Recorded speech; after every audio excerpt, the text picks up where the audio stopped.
the Premier League is tough at the moment now. Now, despite the fact that Arsenal are top of the table, that doesn't mean that Arsenal are going to win the Premier League because the league is still early yet.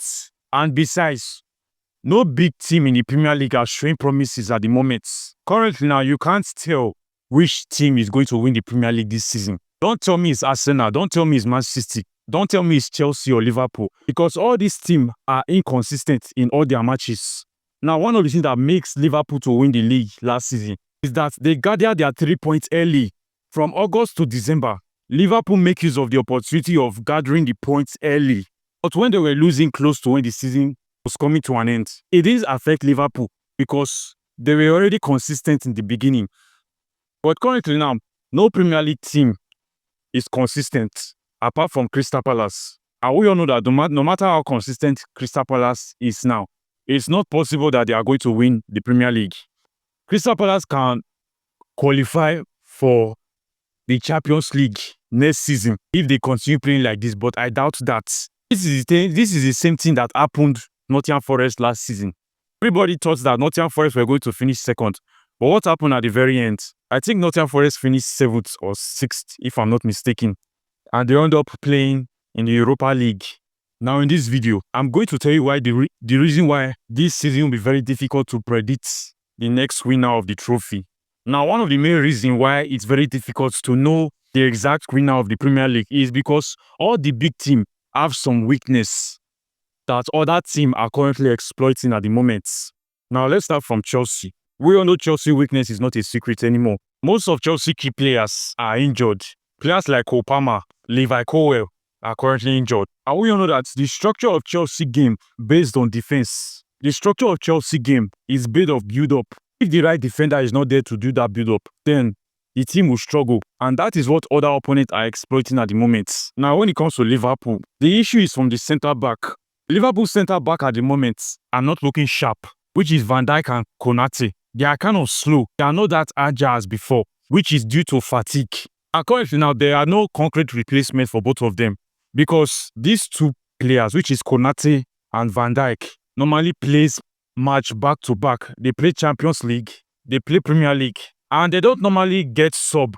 Both of these defenders play full 90 minutes. Why won't they get tired? They must surely get tired. Now, moving that to Arsenal. Now, one Arsenal weakness is simple as ABC. Just get Saka injured or Odegaard injured, then the whole team will struggle. Because Arsenal football team as a whole is built around Bukayo Saka and Martin Odegaard. Because these two players determine the outcome of Arsenal game. Just do your research. Anytime that Martin Odegaard and Saka didn't play for Arsenal, they normally struggle against Premier League team. I'm not talking about their rivals like Chelsea or Man U or Liverpool. I'm talking about normal Premier League team like Bournemouth and Brighton.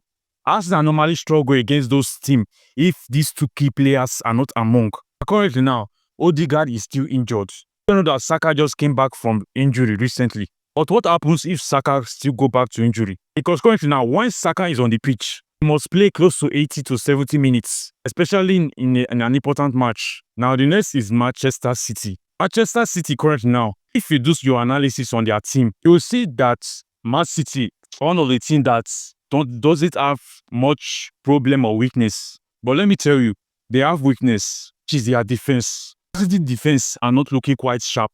And most of their players like Bernardo Silva, Rodri, are not looking sharp at the moment. You can see the result against Monaco.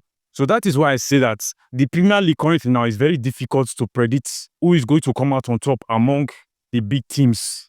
Now, before I forget, we all know Manchester United weakness. One of Manchester United weakness is their coach ignorance. Ruben Amorim is still playing as if he's in Sporting. Despite Manchester United just won Sunderland, we all know how it's going to go later. One thing about Manchester United is that they don't calm their ball down. One of the most teams that play one of the best attacking counter-attack football in the Premier League is Manchester United. If I'm watching the way they do their counter-attack football, I enjoy it. But it's just that they don't calm their ball down. And I think that is going to be a problem for them later. But besides that, and besides all these weaknesses, which team do you think is going to win the Premier League this season? Drop your opinion at the comment section.